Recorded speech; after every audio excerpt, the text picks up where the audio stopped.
हर हर महादेव, जय भोलेनाथ। दोस्तों, आपका स्वागत है अपने channel my lovely home and garden में। पुराणों में इस प्रकार का वर्णन आता है कि भगवान सूर्यदेव 7 घोड़ों के रथ पर सवार रहते हैं और लगातार इस ब्रह्मांड की परिक्रमा करते रहते हैं और इसी प्रकार से निरंतर इस ब्रह्मांड में दिन और रात का क्रम चलता रहता है और कहीं पर भी भगवान सूर्य देव को रुकने की इजाजत नहीं होती है। लेकिन रथ में जो घोड़े जूते होते हैं वह थक जाते हैं, तो ऐसा कहा जाता है कि भगवान सूर्य देव उन्हें जल पिलाने के लिए एक तालाब पर लेकर जाते हैं, जिसके बाद अपने घोड़े की हालत देखकर उनका मन द्रवित हो जाता है।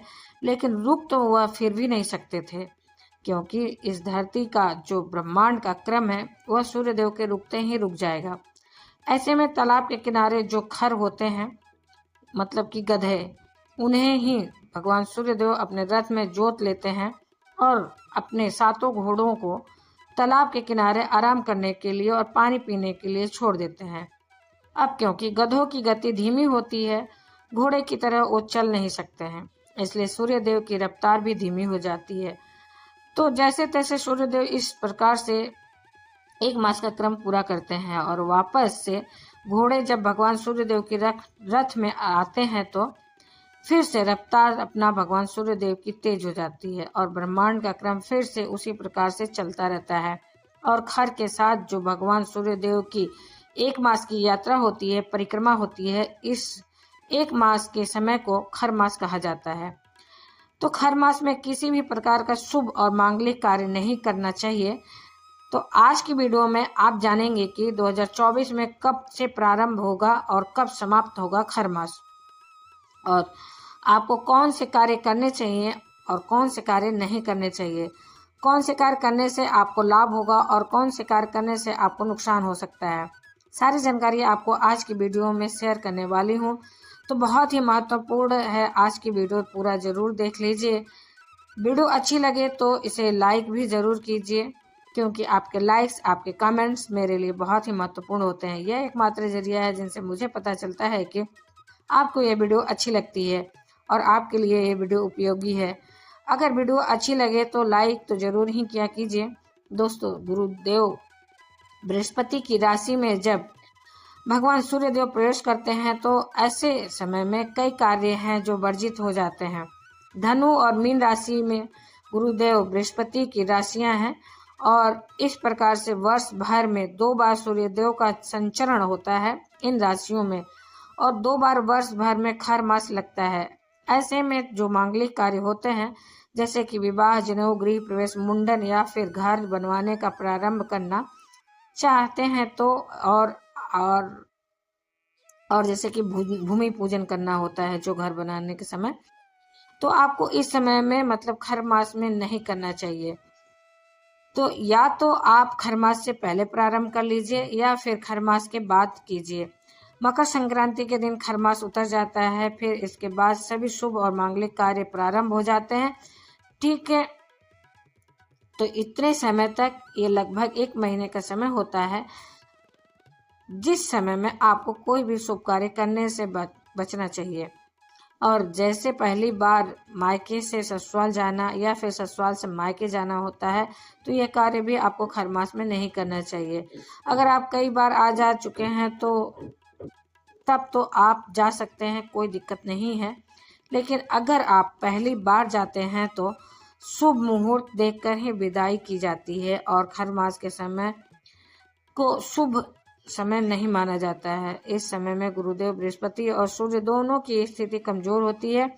ऐसे में कोई भी शुभ कार्य करने से नुकसान होता है, शुभ नहीं माना जाता है। इस बात का आपको ध्यान रखना है। घर बदलना चाहते हैं, चाहे किराए का ही बदलना हो घर, तो भी आपको खर मास में नहीं बदलना चाहिए। खर मास से पहले बदल लीजिए या फिर 1 महीने और रुक जाइए, मकर संक्रांति के बाद बदल लीजिए।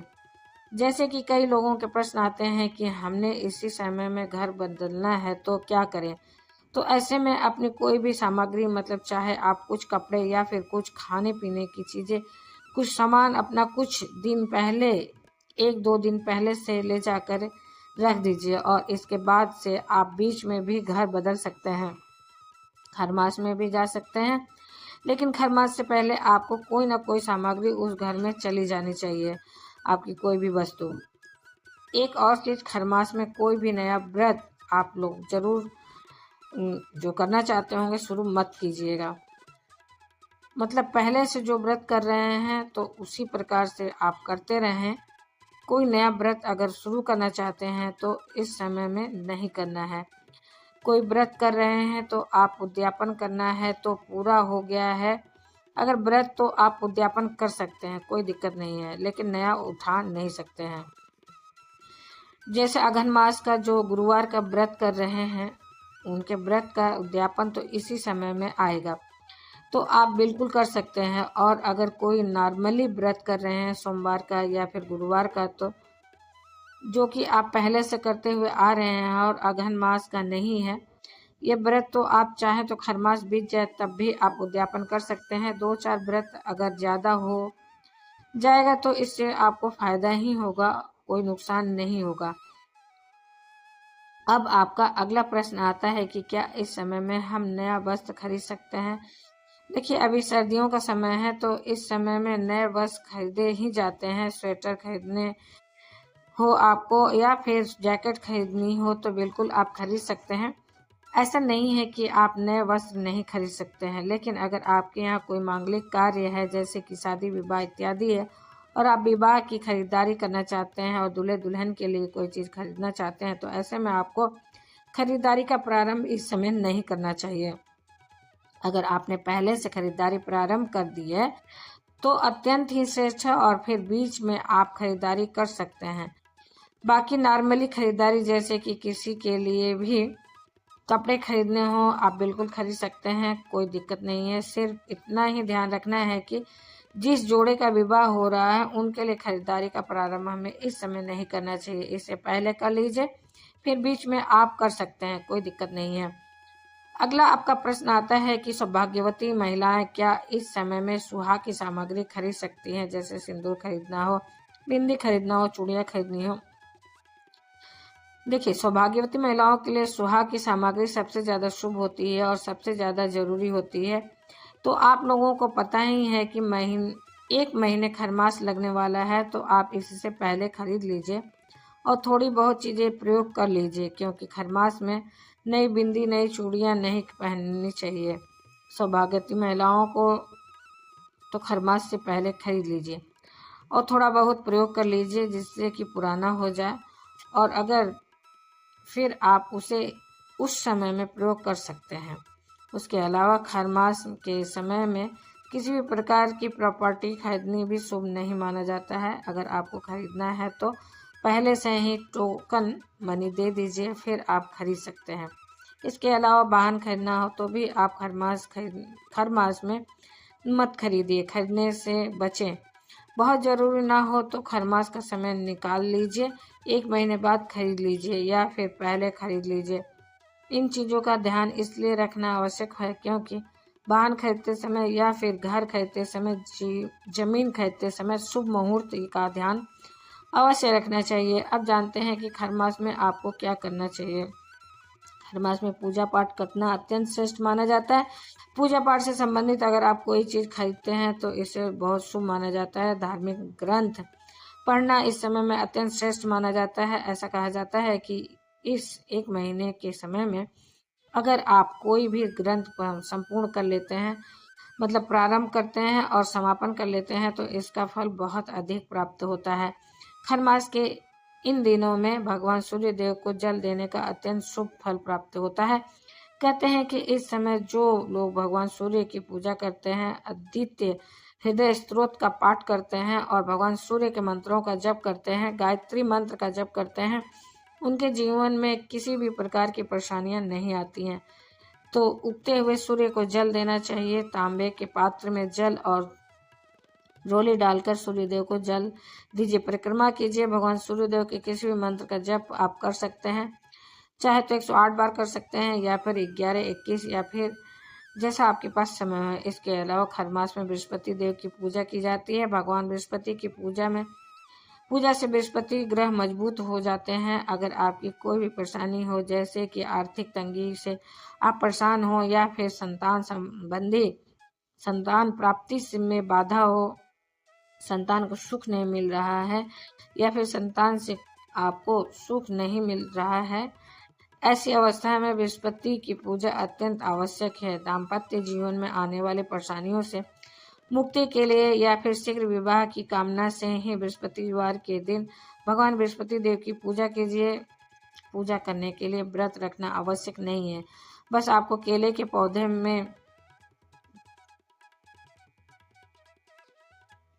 हल्दी मिश्रित जल बृहस्पतिवार के दिन अर्पित करना है। वहीं बैठकर आप चाहें तो विष्णु सहस्त्र नाम का पाठ कर सकते हैं। इतने मात्र से ही आपके जीवन में आने वाली समस्त बाधाएं समाप्त हो जाती हैं। और आप जानते हैं कि हर मास का प्रारंभ कब हो रहा है, समाप्त कब होगा। देखिए, अब जानते हैं प्रारंभ कब होगा और समाप्त कब होगा। तो प्रारंभ होगा 15 दिसंबर को और समापन हो रहा है खर मास का 14 जनवरी 2025 को। 15 दिसंबर से 14 जनवरी तक किसी भी प्रकार का शुभ और मांगलिक कार्य आपको नहीं करना है। पूजा पाठ कीजिए, धर्म कीजिए और जितना भी हो सके दान कीजिए। इस समय में गर्म वस्त्रों का दान आप कर सकते हैं, ऊनी वस्त्रों का दान आप कर सकते हैं, कंबल का दान कर सकते हैं। किसी भी जरूरतमंद को या ब्राह्मण को अपनी इच्छा के अनुसार हर मास में आप गुड़ का दान कर सकते हैं, घी का दान कर सकते हैं, तिल का दान कर सकते हैं, चने का दान कर सकते हैं, चने की दाल का दान कर सकते हैं।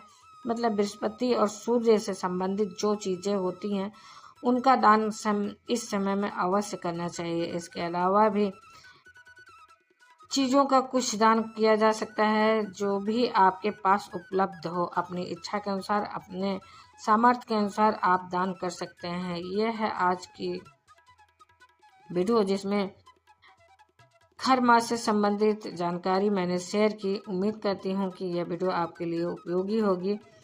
आने वाली वीडियो में जान लेंगे मोक्षदा एकादशी कब है, तो आने वाली वीडियो ज़रूर देखिए। और चैनल पर पहली बार आए हैं तो अभी तक आपने चैनल सब्सक्राइब नहीं किया है तो आप ज़रूर सब्सक्राइब कर लीजिए। आज की वीडियो अच्छी लगी हो तो करके बेल नोटिफिकेशन अवश्य ही दबा दीजिए, जिससे कि आने वाली चैनल की कोई भी वीडियो या नोटिफिकेशन आपको सही समय पर प्राप्त हो सके। और कोई भी प्रश्न या सुझाव हो तो कमेंट बॉक्स में लिख सकते हैं दोस्तों। फिर मिलते हैं एक नई जानकारी के साथ नई वीडियो में, तब तक के लिए हर हर महादेव, जय भोलेनाथ। धन्यवाद दोस्तों।